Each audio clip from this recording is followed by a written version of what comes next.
Hi, and welcome along to a game of two halves here on DR Sports on a Monday, taking a look back at the weekend's game, joined by Mark Goldbridge. How you doing, Mark? I'm all right, actually. I was just getting the league table up, and I couldn't see us. I had to scan down a bit. So yeah, we're 14th. But you were lucky yesterday. I'm ready today. Ooh. Like, you were so lucky. I mean, I know we're really bad, but we look. Some people were saying you were going to win 6 or 7-0. I think that wasn't going to happen with your strike force, but I did expect you were probably going to win. But I think United were. Okay, look, I'm not bothered about that game. We were just talking there about the Premier League and whether it's sort of losing its shine now because for us to. But I mean, we should have won. We really should. I mean, your man of the match was David Raya.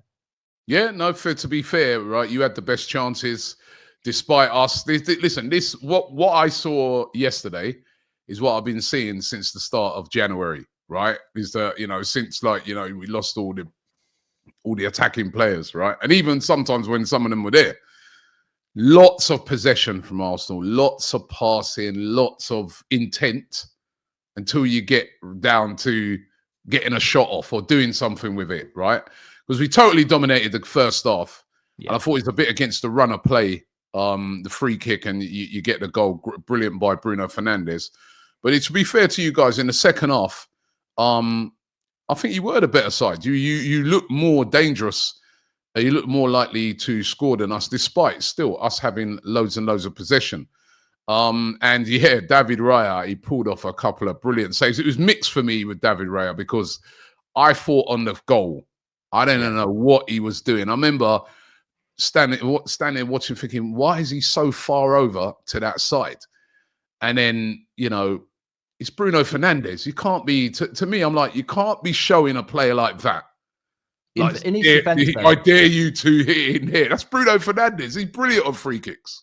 In his defense, though, and you know how analytical Arsenal are, we've seen it with set pieces, etc. As a goalkeeper, he's probably got to figure out that yard's 11 yards, that wall is 11 yards and not 10. But if he's working on the assumption it's 10 yards, he probably can take another meter to the right, because Bruno's never scoring that free kick if Anthony Taylor takes that wall to where it should be. Even Christian Eriksen said it after the game. And I think you had a free kick in the second half. And for some reason, Anthony Taylor decided he was doing 11 yards or 11 and a half yards instead of 10. And I think that allows Bruno to get it up and over. And I think Raya, goalkeepers, I remember speaking to Ben Foster about this, and he said, on free kicks, if they get it right, you're in trouble. So your thing is you're always going to cover the side of the goal that you're responsible for. And I think he's left it to the wall. But because the wall, I mean, it does jump. It's just a good free kick from Bruno. But I mean, he made that save from Mazraoui was incredible. Absolutely incredible. Yeah, no, it was an incredible save. And, he had a great... Listen, David Raya has probably been one of our best players this season. He's been absolutely brilliant. So I ain't going to go too harsh on him. And I don't know what the referee... Listen, I'm not using that as an excuse in any way, because this is still a great free kick. But these guys are supposed to be our best referees. You can't even, you can't even pace out a 10-yard free kick, right? You've got spray, you got feet, right? And you can't even pace out a 10-yard free kick, man. I mean, it's ridiculous. But I thought Declan Rice, who was our best player, he made that great tackle on Højlund when he was through. Although Højlund should have got his shot off, but he was. Well, that's the thing, he scored a brilliant goal, Rice. Brilliant goal. Yeah, it was a good goal, and I think that annoyed me from United, because you did as at the Emirates last year with Odegaard. Like, we never pick up the midfielder on the edge of the box. Rice, really intelligent, just holds his ground. There's no one near him, but there's still a lot to do. And it's a great finish. But look, I agree with you. I think Arsenal, all the gear and no idea. But you've scored one goal in 3 Premier League games, and I'm not going to ridicule that, because we know why that is. You haven't got a striker. And I think Man United, it makes me laugh when people talk about formation system changes. Amorim already does this. We did it at Anfield. We did it against you in the Cup. We did it yesterday. Against the best teams, it's not a 3-4-3. It's a 5-4-1. And you can't get through it. And we could have kept playing like that. But I think in the second half, because we're 1-0 up, I think Amorim said, look, they're going to leave space, which made it a better half, but it also left opportunities for you. But we've done to you what we did to Liverpool last year. Liverpool was sort of in a race for everything. We knocked them out of the Cup, and we sort of ended their title hopes with a draw at Old Trafford. And the same things happened again. But honestly, I watched Arsenal again yesterday. And if they had Ollie Watkins, which is surely the striker comes in the summer, then I think you judge Arsenal next season with the striker. They've just got to do that. And Arteta running out of his interview like he ran out the title race. I saw all the banter from that, but I do get his frustration. And what's he supposed to do? He knows the situation as well as you do. Yeah, it's very. Listen, it's for me as an Arsenal fan, seeing what's happened since January when we could have done something about. I'm not saying it would have solved it because it's January, but we could have done something about it and did nothing. Seeing what's happening now, week in, week out, which is basically, we still have a really good side, but we got no attacking. It's not just striker. We got no options either off the bench, right? It's absolutely, as I keep saying every week, it was criminal, and it's playing out in front of everybody now, week in, week out. Teams know how to play Arsenal. Sit really, really deep, right? I saw United do it yesterday. They didn't even come over the halfway line sometimes, right? Just look for the counter-attack. Forest did it. You did it. Everton did it to us. Everybody's doing it to us. Do that. You can get a bit of joy out of it. Attack Arsenal, like what PSV and Manchester City did. Yeah, you're in a bit of trouble, right? Yeah. So it's of our own doing, and it's what's really, really frustrating. But like you said, funnily enough, though, in the Champions League, it might not be a problem because who's going to play Arsenal in the latter stages and part the bus over two legs? I don't think there's a team that would. Madrid wouldn't. I mean, Atletico Madrid are a little bit like that. You might have to worry about them. But look, you're right. Arsenal have taken, and I'm not critical of this. I think you've explained the problem. We all know the problem. I haven't seen much Arteta out, which is good. 2 points from 9 in your last 3 games. That's not terrible title form, is it? And it's all. I mean, I don't think you've only conceded 3 in those games. So conceding 1 a game, but scoring less than 1 a game. So it's that. I mean, Liverpool are winning the title because Arsenal haven't got any firepower, but Arsenal are definitely the best of the rest by a long way. Yeah, I think we handed them the title in January. I said it at the time, and a lot of people said it at the time, and we were just basically just said, right, we'll wait until next year. That's what we did in January, and now Liverpool they've won it. I mean, was it 15 points clear? I was reading this morning that no team's ever thrown away a lead like that at this stage of a season, right? So it'd take a complete capitulation, and they've been excellent. Listen, they've only lost 1 game in the league this season, easily beating Southampton in the end, although Southampton gave them a bit of scare. Mo Salah with a couple more penalties, and they're just romping away to the title. And I mean, it's very frustrating for me to see when I see how hard we had to graft over the last 2 years to try, and we've just had teams breathing down our neck all the way. But fair play to them. They've won this easily, and well done to them. The interesting thing as well is that if you look at goals scored, I mean, goal difference is 42, but goals scored 69 for Liverpool. Second place is actually Chelsea and Man City with 53, but Arsenal got 52, and you haven't got a striker. I mean, Arsenal, it's not even like Arsenal aren't scoring goals. They are, but everybody knows that they need more than that. But yeah, I mean, we're old enough to remember 96 when Newcastle were 12 points clear of Man United, and that's called the biggest joke in Premier League history, and that was from January. So it's been over for weeks. Yeah, been over for weeks. Looks like relegation's over as well. You know, I mean, with Southampton losing, Leicester losing as well, with Ipswich losing, and Wolves picking up a point. You know, I mean, you got to look on it and say that's over as well, isn't it? They're not gonna. None of those are really looking like they're going to get out of it. When I look at the bottom of the table, Ipswich, Leicester on 17, Southampton already down, you could say, on 9. Wolves on 23 now, 6 points clear of that drop zone. I can't see anything apart from those 3 going down. I was looking at it over the weekend. I think from the last 18 games that Ipswich, Leicester and Southampton have played, there's been 2 wins for any of them teams. When we were on 30 points and people were saying you're going to get relegated, I said, you're having a laugh. Ipswich and Leicester won't get 30 points, even if we lose every single game. And I think that's a Premier League problem, because I know we're going to talk about the top 5, and I mean that's the exciting element. But the Premier League has got an issue with relegation. I'm looking at the Championship, Sheffield United and who's the other one who's coming back up? Burnley could come up. So Leeds look like they're straight back down. Leeds maybe, but 2 of them are going straight back down. And that's, look, Wolves and Man United, we deserve to be in a relegation battle this year, but we're nowhere near it, because the Championship clubs just cannot deal with the jump. And I don't know how you change that really, but yeah, it's really difficult to change because, you know what I mean? I say in the Premier League, the standards of the rest, as we describe it, it's got really, really good. When you look at that battle now for top four, right? You know, all right, I think Arsenal gonna, you know, it's top five really. I think Arsenal gonna be all right with that. But now Forest 51 points, Chelsea 49, City 47, Brighton in sixth on 46. Aston Villa in seventh on 45. Eighth place, Bournemouth on 44. In ninth place, you've got Newcastle, who play tonight on 44, could jump up into possibly equal points of Man City. I mean, that just goes to show you got Liverpool and the rest this season. And it's going to be really tight because out of all those teams there, you can't call it. And what a win for Nottingham Forest. Again, watching Manchester City, a bit like watching Arsenal. Lots of passing, it goes out wide, it comes back, it goes out wide, possession, but always open to that counter-attack.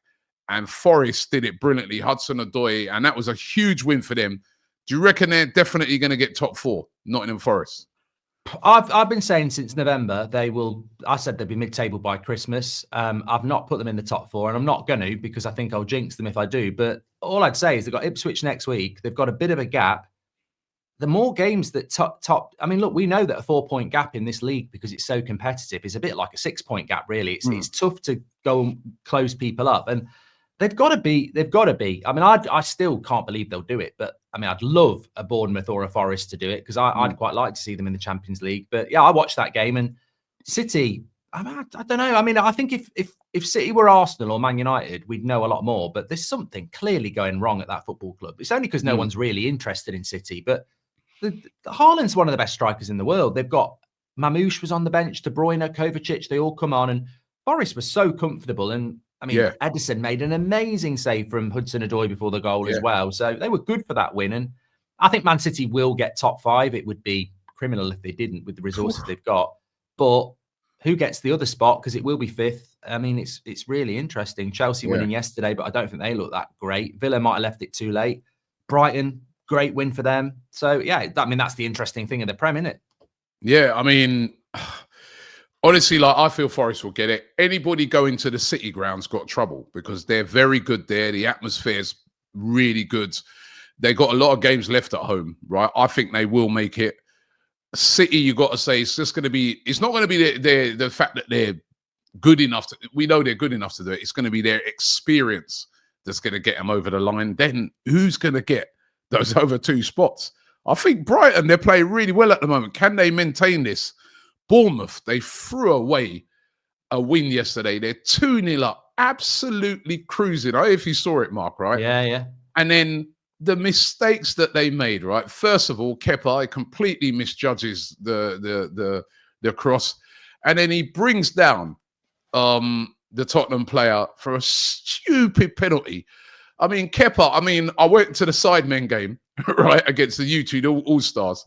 And, you know, some of the keepers there are a bit dodgy, but I think Kepa could have played in his performance yesterday. And he's been really good this season. But he threw that away from him yesterday. The Bournemouth were so in control of that game. But they still got a shout to get there. They're a good side. Yeah, well, we both predicted it, didn't we, on Friday, that they'd beat Spurs. And I think Spurs, again, that is a get out of jail card. I mean, I can't believe that that would have been their 15th loss of the season if they lost that. But yeah, I mean, Bournemouth, I hope they don't look back on that and regret it later on in the season, because they're in an amazing season. But yeah, Spurs were really lucky. I think as you mentioned as well, Newcastle tonight, if West Ham turn them over and then they lose the Carabao Cup, which I think they will, I just wonder. I mean, Lewis Hall being out for the rest of the season as well. Yeah, Botman out as well for 8 weeks. You know what I mean? No Anthony Gordon. No Anthony Gordon. Of course, he stupidly got himself sent off. I mean, Newcastle all of a sudden have gone from flying to being in a bit of a crisis. Do you think they'll win tonight? I don't. I think West Ham obviously beat you, and they look at. I just think at home, Newcastle probably got an eye on Sunday as well. Big game for them. Players will be thinking about that. I can see a West Ham win. I can. Yeah. Just before we get to our team of the week, right? I want to ask you.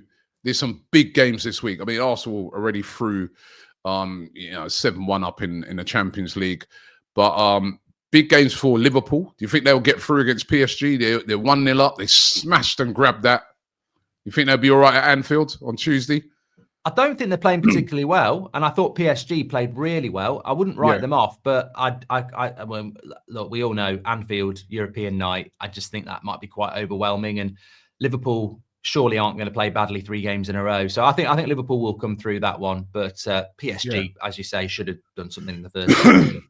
And Villa should be all right against Club Brugge. They're 3-1 up. Yeah, they that was a great win for them against Brentford as well. I think they might have left it a bit late for top 5, but they're looking good. The competition for places up front. And then 2 huge games on Thursday. Tottenham, 1-0 down against AZ Alkmaar. I mean, I feel if they was to lose this and go out, it'd be the end of Big Ange, surely. But you think they'll be all right at home? They should do. I mean, the thing about Tottenham is you never know what you're going to get, do you? And I think that they should be coming through that game. When you look at that, Alkmaar in the same league as PSV, and you look at what you did to PSV, with all due respect, Premier League clubs should be beating Eredivisie clubs. But you never know with Spurs. I actually think they might go out. I think Man United will go through. I was going to say, you've got Sociedad's second leg, 1-1. You might see Sociedad sort of deploying the sort of... Because I was chatting to a couple of United fans yesterday, and they were saying, listen, when we play against Liverpool like Arsenal, deploy that sort of deeper back 5, we're really, really good. But when we go and attack teams, that's where the problems start. Now, you're 1-0 up. Sorry, it's 1-1, isn't it? What am I talking about? Yeah. So you're going to have to go for it a bit. Yeah. What do you think the tactics should be for that game? You see, I don't know what those United fans are talking about in relation to whether they like it or whether they want us to do it. I don't like it, and I don't want us to do it. I'd rather we were trying to play like an Arsenal and, get beat or whatever, because ultimately that's the way football is. But we've got players that this is like Ole Gunnar Solskjaer ball. You park the bus and you rely on moments, and that's what happened in the first half. But we second half we were better against Arsenal, and we should have won in Spain. And I think, again, Old Trafford will be rocking for that one, as the English grounds do in Europe. I fancy us to win. Sociedad struggle to score goals, so I fancy us to win. And it's our season. So whatever United fans think, unless you want to be sat miserable in April and May, we've got to get behind the team and hope that they can produce it. But I think we'll get through that one. Yeah. Okay, time to get into team of the week. Goalkeeper first. I'll start with that one. David Raya. He pulled off, even though I feel, again, I was a little bit at fault for the United goal, but some of the saves he made, and he had a great game despite that. If it weren't for that, we'd have lost the game. Yeah, I like him. I think he's a good goalkeeper. I know there was a lot of stick about him getting Ramsdale's spot, but I think he was a better goalkeeper than Ramsdale, and I think he's proven that. And yeah, you're going to make mistakes, but yeah, definitely kept you in the game with some really big saves. So I agree with that one. Yeah. Okay, give me your back 4. I've gone with the Forest right back. Is it Aina? Aina, yeah, I went with him as well. I've gone Aina, De Ligt, Murillo, and I always put him in. I thought he was brilliant again yesterday against Spurs. Kerkez at left back. I thought he was brilliant. Yeah, Kerkez was good. I went Aina as well. Cucurella, Chelsea scored the winner for them. Van Hecke, who scored a really good header to win the game for Brighton, and Murillo as well for Forest. I thought he was brilliant. So we got Murillo, we got Aina. We have to decide on the left back. Kerkez did have a great game. You know what? I'm not against Kerkez. To be fair, I know Van Hecke. I forgot he'd scored. I know he had a good game. Great goal. Pop him in then. Let's have a bit of variety. Yeah. Okay. And then midfield, I'll give you my midfield. I went Bruno. By far your best player. Like again, another great free kick. He's a guy that carries your team. Declan Rice, I thought, had a great game as well. Scored a fantastic goal. Was everywhere for Arsenal. And McAllister at Liverpool. That was my. I was thinking Gibbs White. Also thought he had a great game, but I've got McAllister, Liverpool. It's just such a huge win for them. What have you got? I can't respect any players that play against Southampton, so I didn't go McAllister.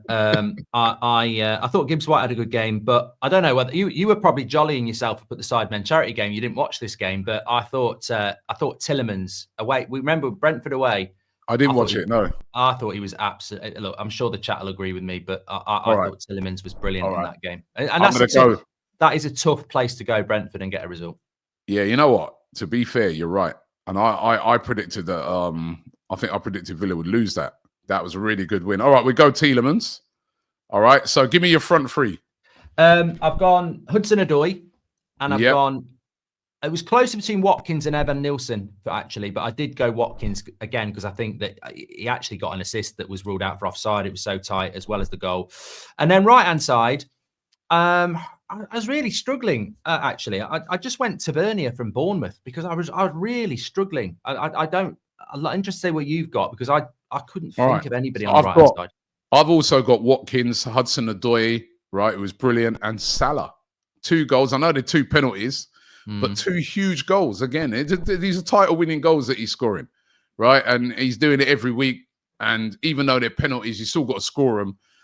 And yeah, he's just a big time player, and he just delivers every week, and he's got to be in there. If in doubt, go for Salah. As I said, I was struggling on the right wing, so if in doubt, just go for Salah. I mean, he's going to win Player of the Year anyway, isn't he? So no one's going to knock us for that. Yeah, let's just. Okay, so that's our team of the week. I think that's a very strong team and a very fair team as well. But what do you guys think? Let us know in the comments if you agree with that. But Mark, thank you very, very much.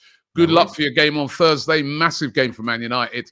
Right, big week in European football for some of the clubs, of course. It's do or die for a lot of teams. For every team playing in it. Just before you go, actually, Real Madrid, Atletico Madrid. Who do you think is going to come out in top? Because that's who we can get Arsenal next. Well, I'm hoping it's going to be 2-1 at the moment to Real Madrid, but they got to go to Atletico. We know that's not an easy place to go to. Who comes out on top? Well, am I right in thinking it's Villa or Liverpool as things stands, and then it'll be you obviously against Madrid. Real Madrid are 1-0 up, aren't they? 2-1. 2-1 up. I think Real Madrid will come through. It's like if in doubt, pick Real Madrid in the Champions League. They're just so good at it. But I think Real Madrid, and I'd rather you played Real Madrid than Atletico. Yeah, because I don't think you'd have less of a chance. I think Madrid will come at you, whereas Atletico Madrid will sit back. So yeah. All right, well, Mark, listen, thank you very much. Have a good day, mate. And thanks to all of you guys. Don't forget, I'll be back on Friday over on Mark's channel, That's Football. We'll be looking ahead to the weekend's games. Also, I'm sure we'll look back at what happened in Europe this week. Thanks for watching. And don't forget to subscribe here to DR Sports.